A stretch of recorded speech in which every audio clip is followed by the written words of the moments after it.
Welcome, everybody. That was such a fun musical setup to the session. It is wonderful to see you all here this evening. My name is Natasha Munshi. I'm the Dean of the School of Economics and Business Administration here at St. Mary's College of California. We are so excited to have you join us today for this tremendous panel event. I know you all have been eagerly anticipating this particular event. I just want to, first of all, do a huge shout out before I get into introducing our moderator here. Shout out to our wonderful CBA staff members, Catherine Gandy, Jackie Gronert, and Dan Avina for helping with setting this up. So if you could give them a virtual applause, clap, anything to show your appreciation for our wonderful staff. Thank you so much. Over then to our amazing moderator, I want to thank our CBA Advisory Board member, and the Executive Director of LatinaVIDA, Tammy Ramos, for doing this event today. She is a source of inspiration to me and to many in the community. She has already helped us out at CBA on numerous occasions, including facilitating a faculty and staff retreat event around DEI and B. She also is assisting with our Latinx Student Club. She is a proud alum of St. Mary's and is so inspirational to many. So I would now turn it over to Tammy to take it forward and introduce our panel event and our panel speakers. Thank you so much, Tammy. Thank you so much, Natasha and the CBA staff. We are just absolutely thrilled to get to be here. Welcome to everybody who is on the call. Feel free to come on camera if you are able. We definitely want to see your beautiful faces and engage in a conversation that's really going to add value to you, especially if you happen to be a Latina who is in leadership or aspiring to be in leadership. Just real quick, I'm a first-generation Latina in my family to not only graduate from the beautiful St. Mary's College, but also Notre Dame Law School. I'm also the first in my family to even graduate from high school. I'm so grateful for the education I got at St. Mary's. I really think that it set the foundation for all that I've been able to do. So it is my joy to get to serve CBA. And now it is my honor and privilege to pass on to the panelists here. I'm so proud of each and every one of them and their unique experiences and accomplishments. I have no doubt that this is going to be a robust conversation, and we're going to have so much to learn from each of them. And so I'd like them to take a minute to introduce themselves. So, Jenna, would you like to start us off? Absolutely. Tammy, mil gracias. It's such a pleasure to be here. Everyone that's here, thank you so much for joining this awesome conversation. I'm Jeanette Medina. I am also first in my family to go to college. I went to Mills College where I graduated with both my BA and my MBA. I did a 4+1 program. I am currently at eBay in a strategic planning and business operations manager role. But previous to that, I was at Bank of the West for about 10 years, also doing strategic planning work. And I also sit on a few nonprofit boards, including LatinaVIDA, Latinos in Finance, and Financial Women of San Francisco. And I just love giving back and being inspired by amazing women like the ones we're going to hear from today. So thank you so much for having me. Yes, thank you, Jana. Michelle. Hi, Tammy. Thank you, Tammy. Thank you, Natasha, and the CBA staff for having me here today. I'm a first-generation Mexican. My parents are Mexican immigrants. They met here. My formal title is I'm the Director of Operations and Communications and also a Chief of Staff to vice president at Genentech, who manages it's a portfolio of 12 products, which are some of Roche's and Genentech's legacy products. But I started there about 18 years ago. I actually graduated from UC Davis with a biology degree and then got my MBA at St. Mary's while I was working at Genentech. I think St. Mary's really prepared me for kind of where I am today. I also sit on the core team for the Latino or Hispanic ERG, Latinx ERG at Genentech, which is called VIDA. It is Vision, Integrity, Development, and Action. And there we create a community of inclusion for folks that, are part of this community, provide growth opportunities. It's really a networking body there at Genentech, and also give back to our communities on behalf of Genentech. So just really happy to be here and just looking forward to the conversation. Thank you, Michelle. I'm starting to feel the imposter syndrome with all of your accomplishments. Alida. Bienvenidas y bienvenidos a todos. My name is Elida Aviña. Thank you, everyone, for joining us. We're excited about this, and it's so awesome when people can turn on your cameras. So thank you for turning on your cameras. I am a research strategist. I started a research and marketing company about 23 years ago. Right out of high school, my senior year of high school, I started working in research and decided to start my own business. I have been very, very blessed with my business, and I'm just excited to be here. Within our research business, we do a lot of work with underserved communities. We do a lot of nonprofit, and our aim is really to talk to a lot of those underserved communities, and mostly Spanish dominant. So I really, really enjoy and love what I do, and I'm just very happy to be here. Welcome, everyone. Thank you so much, Alida. Roxana. Hi, everyone. ¿Cómo están? It is such an honor to be here. Always grateful to be surrounded by super powerful women, but especially Latinas. It's not every day we get to do that. So thank you all.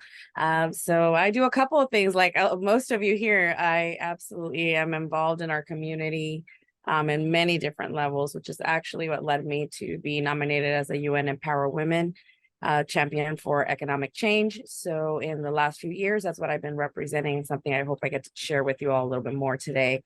I started my company, which is a diversity consulting and corporate social responsibility firm. And I've been doing that for many, many years. In fact, even before I put a label to it, I started interpreting and working in the community and connecting the dots between government and business probably since the age of 15. So I really have just evolved what I've been working on all these years, but also my passion for community work has led me to do a lot of human rights work. So I've been very involved with different UN projects and local projects, and I started nonprofits exclusively to work with kids at the border and detention centers.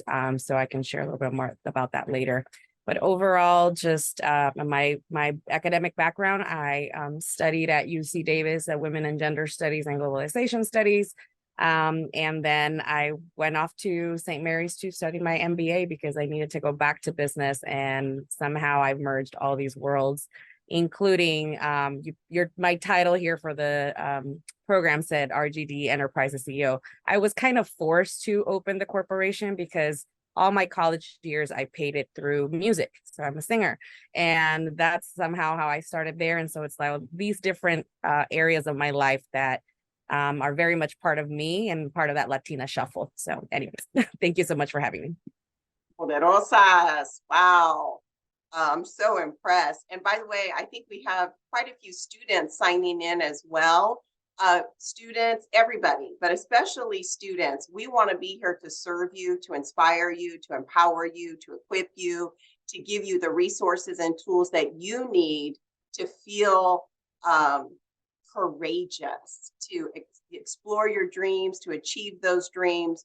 So as we're having this conversation, please know we're saving the last 20 minutes to open it up free for all, ask your questions. So as we're going about, please drop those questions in the Q&A or the chat box so that we're capturing them. And there is no silly question. The only silly question is the question you don't ask. So take advantage of these amazing women on the call today and ask those questions. And also make sure you connect on LinkedIn and build those relationships. All right, mujeres, so let's start. Just to kind of set the groundwork, what really set you up for success? Was there a certain event, situation, person, experience? What was it that set you up for success? And anybody can start.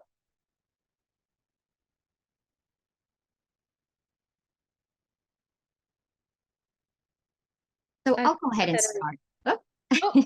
Lida, go ahead. Okay, awesome. Thanks, Janet. So I think that what helped me start was really the connections that I made at a very, very young age. Throughout my career, I was meeting people that that inspired me, role models that were people that not necessarily were in the realm of work that I did, but as I was traveling in my career, I realized that you have to kind of look outside of the box of your career, because you never, ever, ever know when you will need to reach out to them. And so it was, I honestly just tried to meet as many people as possible in different industries. And it was always about, what do you do? You know, how did you get there? And that truly helped me. I still talk to the mentors I had when I was 18, when I was 19. And it really is about just making connections and don't ever second guess. You know, they may be somebody that is not in the realm of what you want to do. But if they are connected, you will have that opportunity to be connected with them throughout the years. And I really just, I think so many people that inspired me at a very, very young age, and of all ages. And again, just all realms of different industries. So just don't ever be afraid to kind of look outside of the box of what you want to do, because those connections help you throughout your career. I cannot agree more, Alida, about the importance of those relationships and building those relationships over time. Dr. Maria Hernandez was the director of the High Potential Program at St. Mary's College years ago when I started, and I am still great friends with her and do a lot of work with her. She's been a Latina who has really inspired me and supported me along the way. So again, build those relationships. Make sure you're connecting with people on LinkedIn. It's not just who you know, but it's also who knows you, which makes me think we may take a picture at the end of our session today, because we want to post that on LinkedIn and celebrate that. So if you'd like to be in the photo and you need to fix your hair or something, you got plenty of time before we get to the end of the session. All right, Janet. Yeah, I really want to touch on this question because I feel like we put a lot of emphasis on wins and success, but there's so many, there's so many times you fail and you fall and you learn in that pathway to success, right, if you will. So I think I really want to highlight that point. There are so many times I've failed, and I think being open to seeing that as a learning experience, and sometimes you get so much more out of that over the actual outcome, right? The win, the success. I think that's what's really helped me reach milestones in my career and in my journey.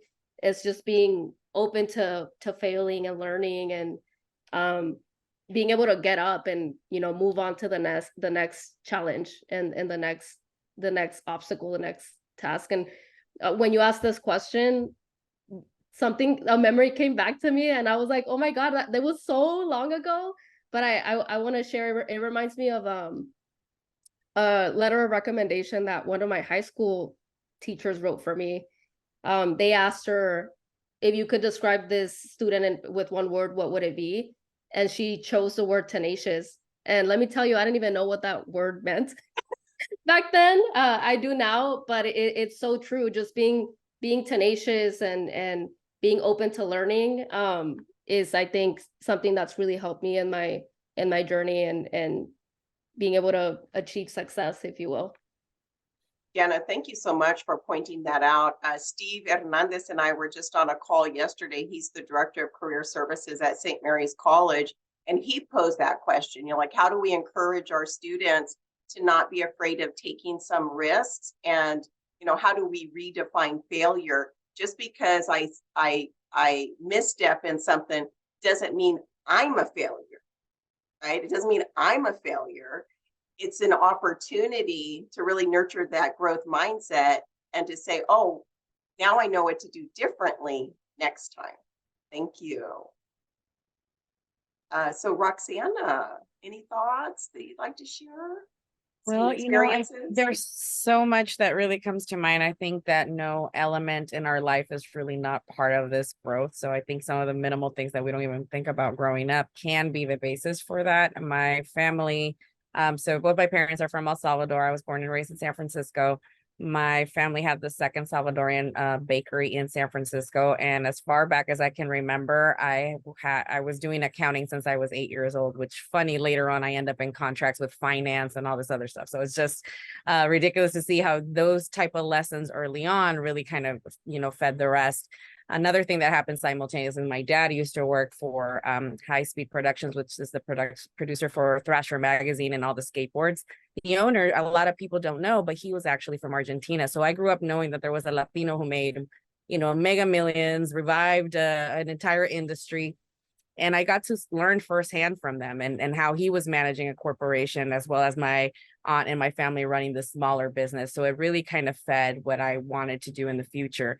And then I was blessed to have a private teacher who took on to me. My mom brought her in to help me learn how to play the piano, but the lady saw my interest in learning. And so by the time I was like 9 or 10 years old, I was doing college algebra, I was learning German, French, music, and just all around being very involved and starting my translating business. That's actually when I started. So it really just set me off to really look at opportunities outside and not to limit myself to one thing. That woman in particular, she spoke like 8 different languages, and it just meant, to see a woman that was not Latina, but she was just someone who took a lot of time and interest in me and opened up a lot of spaces that later on, funny enough, all these worlds have connected for me, and I've been able to bring that in what I do in business and in any other space. But exposure, connections, your family, all very, very important things that set you up for success. And even the bad things, like I think Jeanette said earlier, a lot of those bad things have set me up to learn the questions. And I guess I'll wrap up with this on this question, is that I've actually had a health condition that really made my life transform by the age of 24. I had, my first near-death experience. And so I had like 3. I had to transform my business every single stage of the way. When I thought I was going to start going on tour singing, I had to stop everything. I contracts and everything signed, and I was done. And I had to start doing business. And then I had to do it again. And so I had to become digital way before a lot of people had to do it before, because I had to work from bed. So it really made me transform and really question and learn that we have a vision, we have a set plan, we have what our families expect. I didn't do any of those things, right? I went to women and gender studies, and then I went back and I went to business. But it really is all these things that set you up. And then I just want to encourage people to know that even the smallest things that you think are not as important, they truly are. And sometimes you can't see it when it's so close to you, when you're struggling through school, when you're the only Latina in the room, all of that stuff happens, but eventually it really plays out to support you at the end. Beautiful, Roxana. A great example of ganas, right? And resiliency, and that just determination. No matter what life throws at you, you find a way, right? You find a way. Michelle. So I think all the ladies here, touched on really important points. Just speaking kind of from experience on what set me up for success is, and just kind of touching on what Elida said about connections, and Janet said about, just your failures, and then Roxana, how you kind of just tied everything together with like all the little pieces in life, and there's just a plan. So just to tie it all up is, for me, was really then accepting the feedback, right? Being really open to someone who was giving me feedback, because if they took the time to sit there and kind of hey, you didn't get this job, and let me tell you why. And honestly, everything is, take it with a grain of salt, but just hearing it out and then just kind of reflecting and saying, okay, well, next time maybe I'll do that. Maybe I'll touch on those pieces. So just really being open, understanding that just because you didn't get that role or you didn't get into that school, and for the students here, making those connections and going to office hours. We have office hours in corporate America. I go to office hours and connecting and really kind of understanding kind of what that leader has in mind and how you can contribute to that. That's what really then set me up for success and kind of has put me where I am now. But just all of the little pieces that everyone touched on, and then just accepting that feedback and building on it. I'm so glad that you brought that up, Michelle, feedback, because it really sets us up for our next conversation about imposter syndrome. So I'll ask you to go first, Michelle, but you know, feedback is something I have struggled throughout my entire life. And I think that I've gotten to a point where I recognize the reason why when somebody gives me constructive feedback, I literally want to cry. Like I feel crushed. I feel embarrassed. I feel hurt. Like I work really hard. I can't believe they said that or they feel that way. And I take it so personally. But now I think I've identified, it's that imposter syndrome. So maybe you could start us off with your experience with it, how it's impacted you, and more importantly, what have you learned to overcome it? You know, I love that you said that, you know, it was really hard. It was really hard for me to take feedback at the start of my career. And I don't know, I'll go on a limb here and say, maybe it's because we're Latinos. And when our parents gave us feedback, it was like, you didn't clean right, or you didn't do this right. So it was always like, hey, you know, you should have not, you know, no limpiaste bien, or whatever it was. So I always was like, oh man, I should have done it right. But yeah, so I'm glad you said that, because it was really hard for me too. And I think just kind of touching on the imposter syndrome, you do feel like I'm not doing something correctly. This is something that I'm doing wrong. And I'll tell you, in my most recent role that I am now, when I went for the role, I got the role. And once I was now getting kind of the handoff and sitting there with the manager, getting the role, I just felt like, how am I going to do this role? And he saw, and this was during COVID, and he saw through the screen and he says, shake that imposter syndrome off. You got this. I wouldn't have chosen you if you didn't. Still, that doesn't, you know, you're like, thank you for the words of encouragement, but I'm still scared, and I'm still have never done this before. But I think what you have to, in the way kind of you overcome it, is knowing that you're not going to know everything. And I think that as Latinas and Latinos, we're told, there's a lot of sayings like, si Dios quiere, if it's, you know, if that's what God wants for us, it's, you know, things like that we hope to have, but we don't have this, maybe this confidence that kind of comes across where you're selling yourself. And maybe it's more of a humility that we have been taught through our culture. But I think just knowing how I overcame it, and I have a very supportive partner.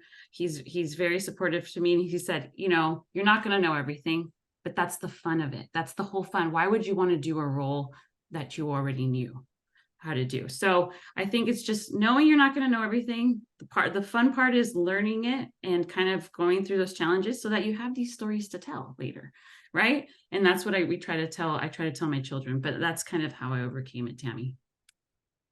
But Michelle, and you're blessed to have a supportive partner. And Dr. Maria Hernandez always says to our Latinas, if you're not doing something that absolutely scares you to death, you're not growing. I'd like to hear from the other panelists, because this is such an important topic. I can jump in because I feel like I recently overcame this feeling of imposter syndrome recently in my career again. So I want to share that because I don't think it ever goes away. I think as you grow in your career and you move up in your career, or you pivot to do something completely different in your career path, you're always we're very critical, right? Because we're overachievers and we want to add value and we want to live a life with purpose, that internal critic always has, brings forth that imposter syndrome. So I just want to share again, I don't think it ever goes away, but I do think once you recognize it and once you realize kind of where it stems from, you can kick it away, right? You can kind of like take a step back and realize, Michelle, to your point, like your boss knew he hired you for a reason, and you're a boss and you can do it. And I think you kind of almost have to tell yourself that and recognize that, because it's something that never quite goes away. And I'll share a little bit more about my recent experience. I was brought onto this global strategic planning team. I had done strategic planning at a big company in the past, but never at this scale and at this global level. So automatically I was like, oh my gosh, this is way bigger from a scale perspective than anything I've ever done. But, I had the leadership and the mentorship to guide me through that, and also a lot of transferable skills. Well, we brought on, a few other senior managers who I onboarded onto this team. And these folks were, Harvard grads and other Ivy League schools. And I just couldn't help but to feel like an imposter. Like, what am I doing here? These people are way smarter than me. And again, I think these are like insecurities that we just unfortunately internalize. Like me being first gen, I'm also a DACA recipient. I can't call my parents and ask them about career advice because they're farm workers, so I think all of those lived experiences combined make imposter syndrome very real. But you all, we're amazing, we're intelligent, we're smart, we're prepared. We developed the skill set that we have to be where we are. So I remind myself of that. I had to take a step back and remind myself, you're onboarding these people, Jeanette. You deserve to be here. These people are coming to you with all the questions. Your boss is looking to you to lead and help co-lead this team. So yes, you deserve to be here. You're not an imposter. So I digress. I can go on and on, but I just wanted to highlight the point of it creeps up, but I think you get better and better with practice as you move up in your career at just kicking that thing off. Absolutely. And thank you for saying that, Janet. And not to scare everybody, but I 100% agree with Janet that it actually, I would go as far to say, is it gets worse as you grow in your career. Most of the Latinas who come to me for coaching, they're senior level executives, right? They're attorneys, they're doctors. Why? Because now you're the only one in the room. And so you're feeling even more that imposter syndrome with other people who don't look like you. But the difference is you've learned to identify it faster and to use techniques and tools to overcome it. So I'm really interested to hear from our other two panelists, like, what have you done? What are those resources, those tools, those strategies to overcome it when you're feeling that imposter syndrome?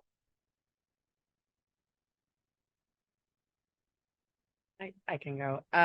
In fact, I want to do something right now because it's actually, I'm going to showcase what I do when I am not okay about something. And you are right. And the more you go up and you do things, the more you hear that little voice. I've actually been going through it, feeling like I can't launch a project. And I felt today is the day where I'm just going to put it out there outside of my comfort group because it's so necessary.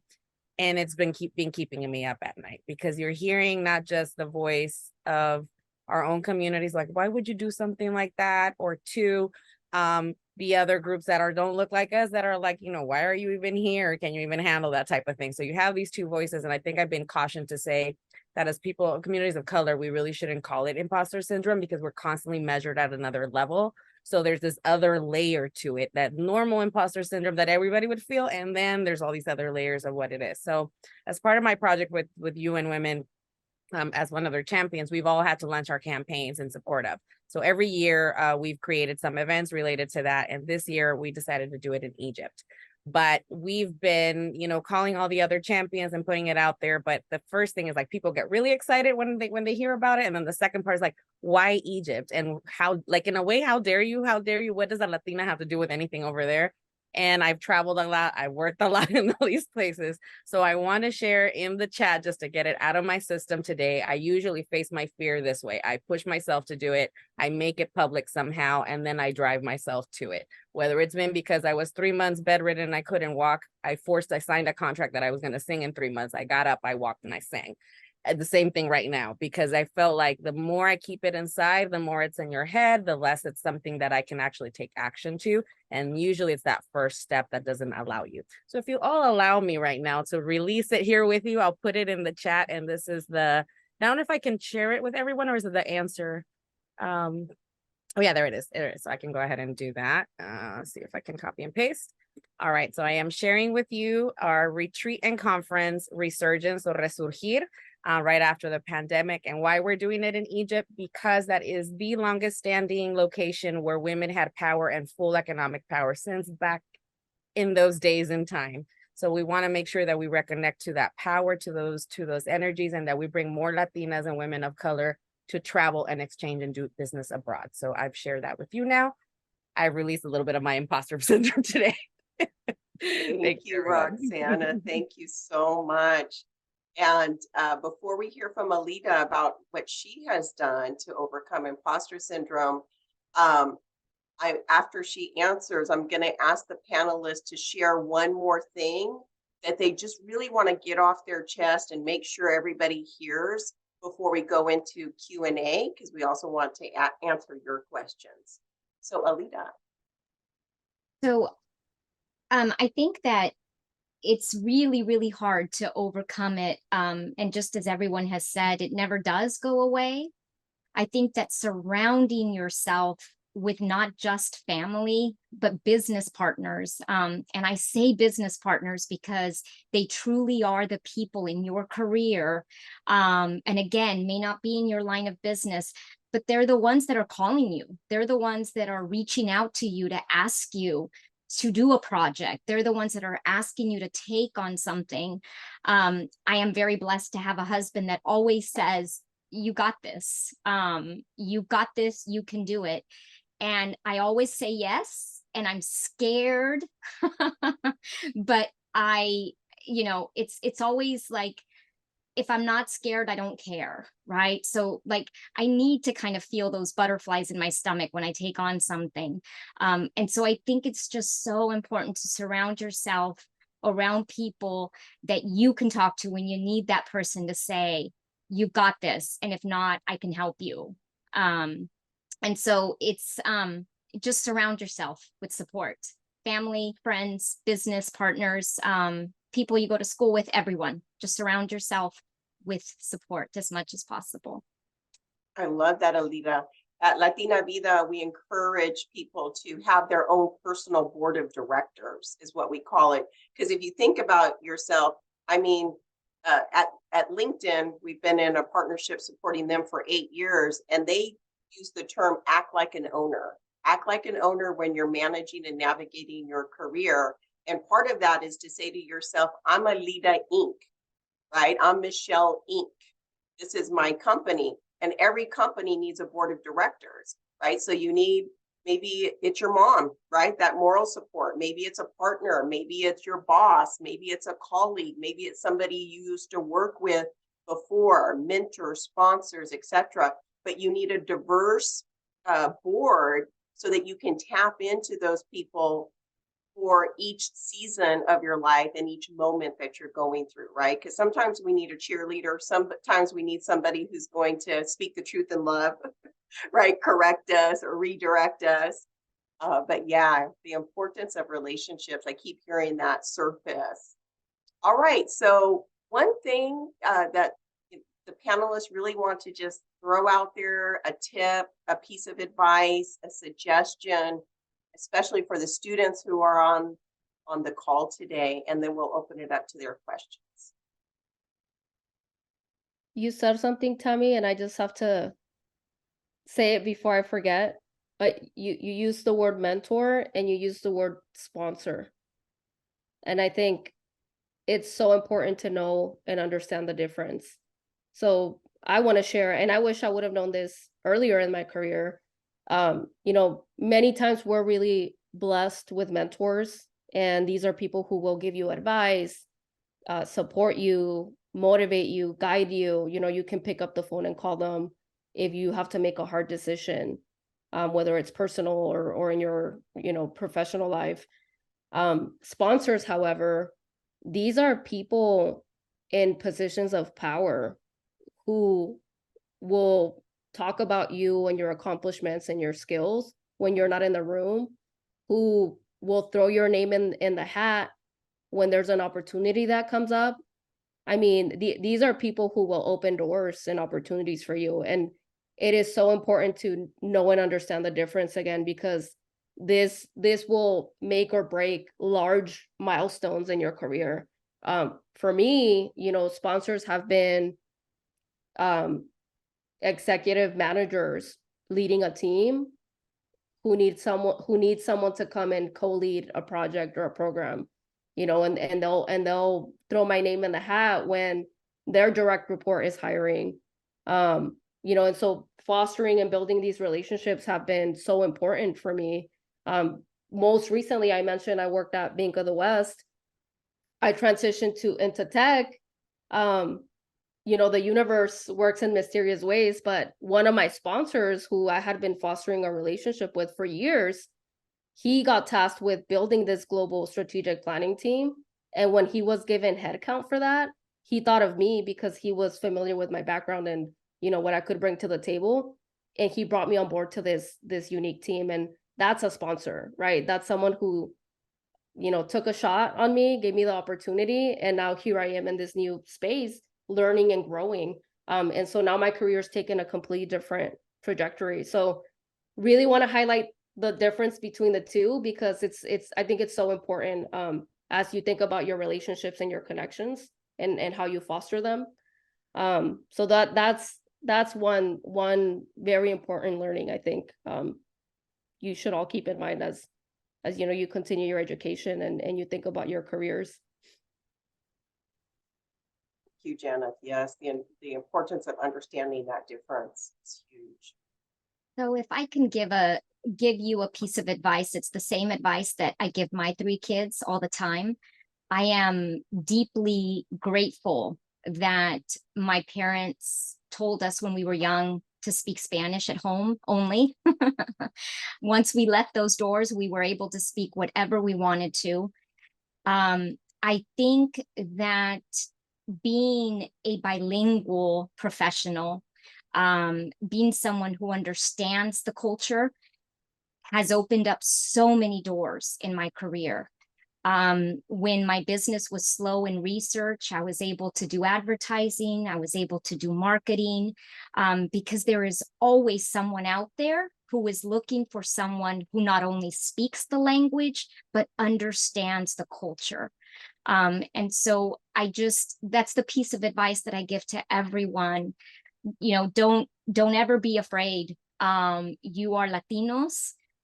You understand where your parents came from. You understand the culture. Embrace that and use that to your advantage, because there's so many businesses out there that are looking for people like you.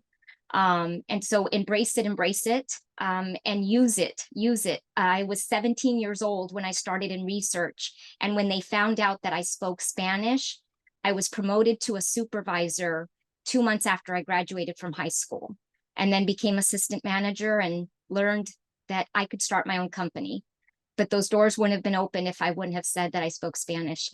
So, Bravo, you know, bravo. don't Alida. forget that. Don't forget that. Yes.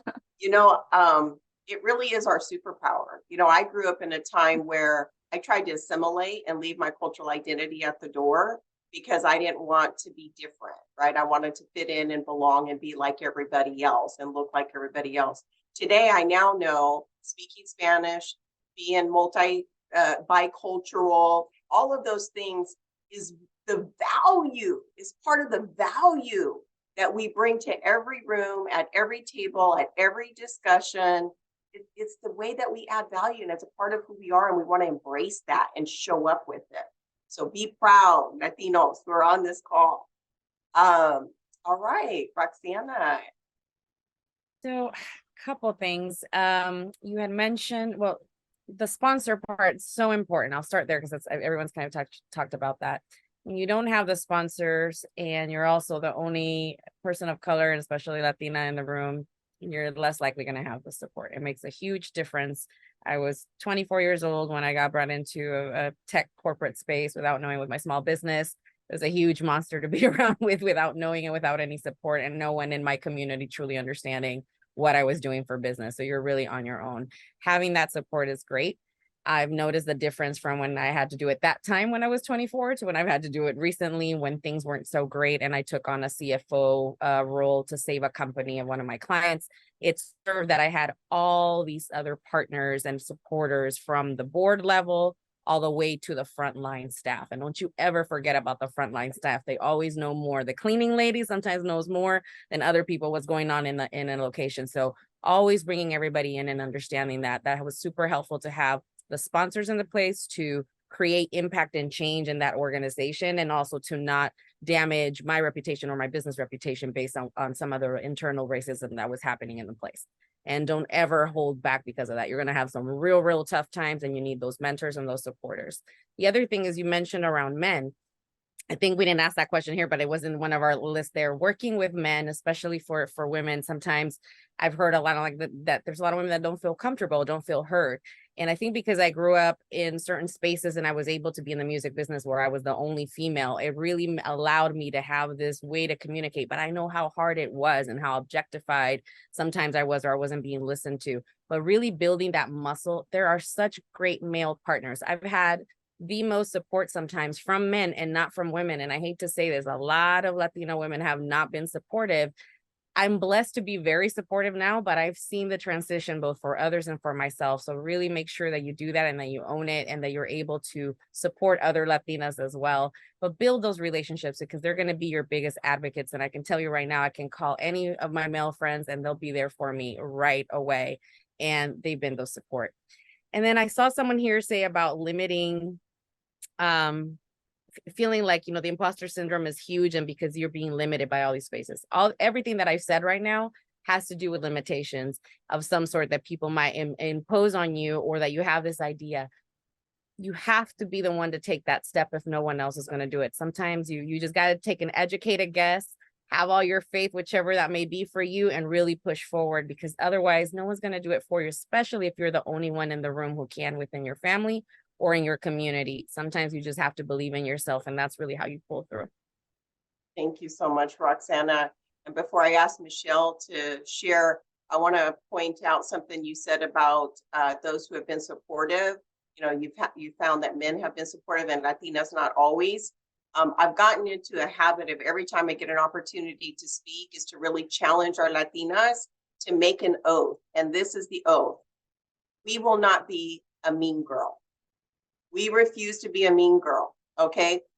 It's that scarcity mentality, right? No, we refuse to buy into that. We will support one another. Your success is my success. My success is your success. So we're stronger together. So let's agree to do that, to own that. All right, Miss Michelle. So everyone touched on really important points, and just to add to that is just being true, bringing your true self to wherever you are.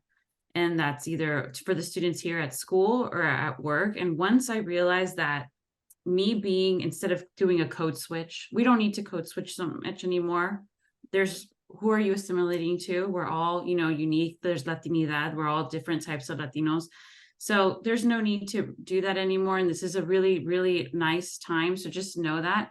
But bringing your true self to work. And when I realized that, I realized how much value, and that's what made me who I was. And I even had managers telling me, no, just be who you are and just say it how it is. And that's how I was able to then kind of be comfortable, but then really add value to the team where I was the only Latina or I was the only woman there. And then also too, Tammy, just to touch on what you said on the mean girl, but kind of just a little twist to that, or a new nuance to that, is to give back, right? Someone held the door open for us. We should hold the door open for someone else. And that's for some of us, it was Latinos or Latinas, and some of us was our allies.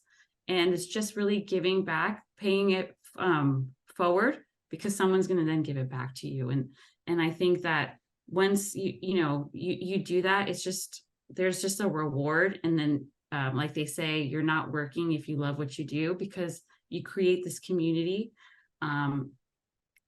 community at work and wherever you are. And it just remember, this is your network. This is also your community. So just for folks to kind of just build on that. I love that, Michelle. And you are role modeling that. I mean, you are powerful women, you are busy women, you have full lives, you've got demanding careers and families and all of that. And yet you show up here on a Thursday evening at 6 p.m. to give back to people you don't even know, right? But you know that this is your community and you want to empower and support them. So thank you. Thank you so much for that, for role modeling it, not just saying it, right, but role modeling it. There are so many amazing questions coming through, and I know we're not going to be able to get to all of them. Are the panelists able to see those questions? Because what might, yes or no? Do you see the Q&A? Yes or no? Yes. Okay. Jenna says yes. Because what might be helpful as one person is answering one of them is just kind of scan through them and decide if there's one that you would like to answer, so that we get to touch upon as many of them as possible. So Jenna, since you, I know for sure saw them, do you want to take a stab at answering one of them while the other panelists are finding them? Yeah, of course. I see one from Adriana. She's asking me what I do personally and professionally to ensure that the door does not open or does not close, excuse me, behind me, for other DACA recipients, and students in leadership and finance.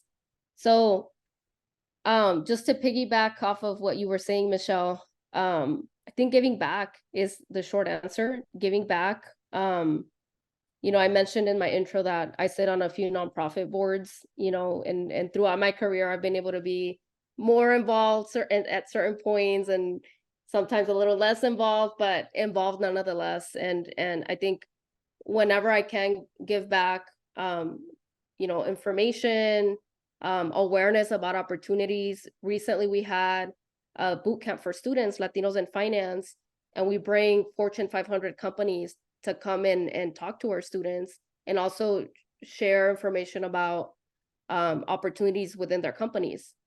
And, furthermore, we put a resume book together for them. And they look at our students first, Latinx talent, students who may not have the connections or the family member, to get into these type of companies. That's how you do it. I think is just piggybacking of what Michelle and Tammy, what you said, giving back, showing up for your community, because we don't get here alone. It takes a village. So I will continue to do that in my life and in my career. I'm manifesting, a leadership role at eBay where I can hire a bunch of people, and guess who I'm going to look at? I'm going to look at my Latino community, my Latinas, and bring my people along with me to do good work. I'll always say stinginess begets stinginess and generosity begets generosity. So choose to be generous. Okay. Did you guys find the questions?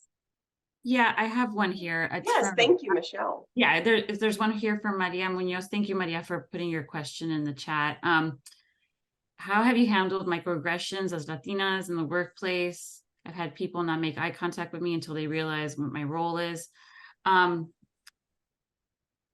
So I'll tell you, when I started in corporate America, I was really young, and sometimes the microaggressions, I at that point, I couldn't tell if I was having the microaggression was against me being Latina or just being a woman. And I worked on a shift full of men, so it was probably a mixture of both. And this is a tricky one, right? It really depends on the culture of the company, and it really depends on what type of support you're going to have. But I decided that I wasn't going to take it. I mean, you weren't going to talk to me like that. And I think it's just really kind of, you know, not being so confrontational, but really asking the question, however the microaggression is. For me, it was like they left the menial tasks for me to do. It was like, oh, you know, well, Michelle will do that. And it was just kind of, you know, calling out that how come I'm always the one doing the menial tasks in a team meeting, and just should we be rotating, and really calling out the behavior, right? That the situation where I saw it, where it happened, that behavior that kind of led to it, and then really let them know how that made me feel. And once I let them know how that made me feel, I think it's just an awareness, and only the people who are truly just mean or just don't care will continue to do it, and it's fine. Then at least I know who that was. But once they realize how that made me feel, kind of calling out, hey, that was what you did, and this is how it made me feel, it really, there was a resolution that happened. And we're not, you know, some of us can't do that in certain workplaces. I completely understand that, but I think it's happening. It might continue to happen, but at least it was me feeling like I could stand up for myself. Awesome, Michelle. I love that. Having the courage to speak truth to power. Call that having executive presence. Awesome. Thank you. If I may, I'm going to answer Karen Aguilar's question because it really touches on what Michelle just mentioned. And Karen Aguilar, thank you for your question. And that's a cute little puppy. Is it a puppy? You asked, how do you deal with people telling you that you are the diversity token rather than them recognizing the hard work that you put in? I will be completely truthful with you. It is not easy. And I think that it truly is about owning what you have to offer, and just accepting it. You're going to struggle, especially in your career as you are younger in your career, but it's really just trying to prove what you can do without you being Karen Aguilar, right? It's tough, but you have to believe in yourself, and you have to look at yourself as someone who is hardworking and someone who could complete the project, can complete the job. But it's really within. It really is within, because I think that as Latinas, we continue to deal with that throughout. You will be in a room where you may be the only Latina. And so it's really just owning who you are. And I think that that's also why having mentors is so important, why having sponsors is so important, because they're going to help you grow, and they're going to help you to really be confident in what you can offer. Thank you so much, Alida. And then before I turn it over to Roxana to close us out with the last question to answer, remember, we're going to take a group picture, so if you need to get ready for that. And I know Natasha, I think, has a survey at the very end.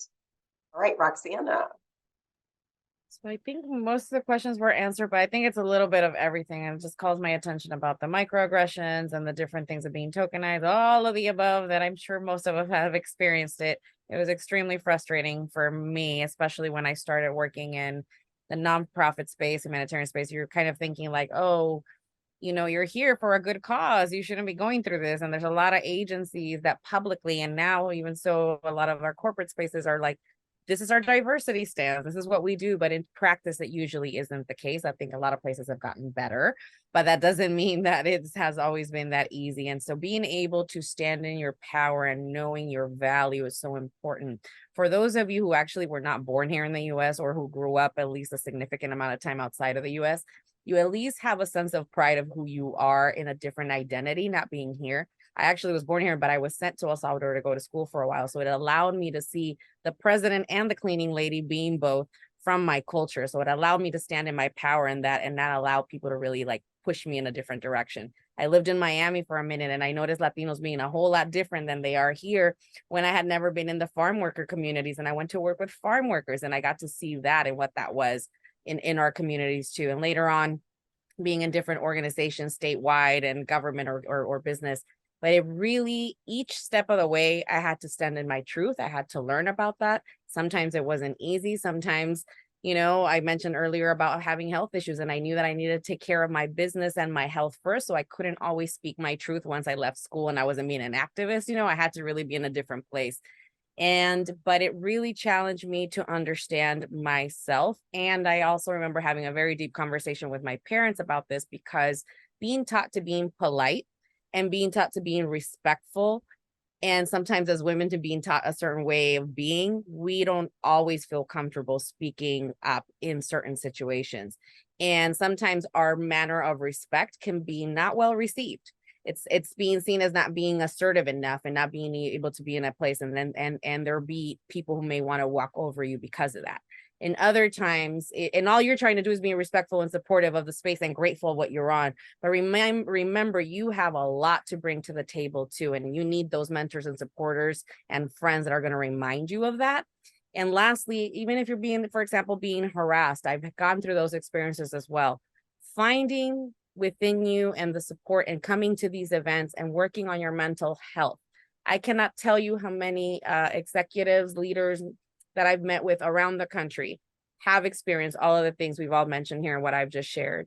And it's really deteriorated their mental health. And I will not be honoring someone that I love very much who actually lost her mental health to taking on a huge role, but she was being attacked from too many directions. And unfortunately, she ended up in a mental health institution. So I will always remind everyone to please take care of themselves first, bring that love, that self-love, understand what your boundaries are. You need to know what your boundaries are. And sometimes with this Latino unity, beautiful thing that we have going on, that's just not always well received outside. So we need to be clear about who we are in these other spaces and to have people to really talk to about it. So wishing you all the best. Thank you. Thank you, Roxana. I'm going to turn it over to Natasha. I know she's going to launch a poll and then we're going to take our screenshot.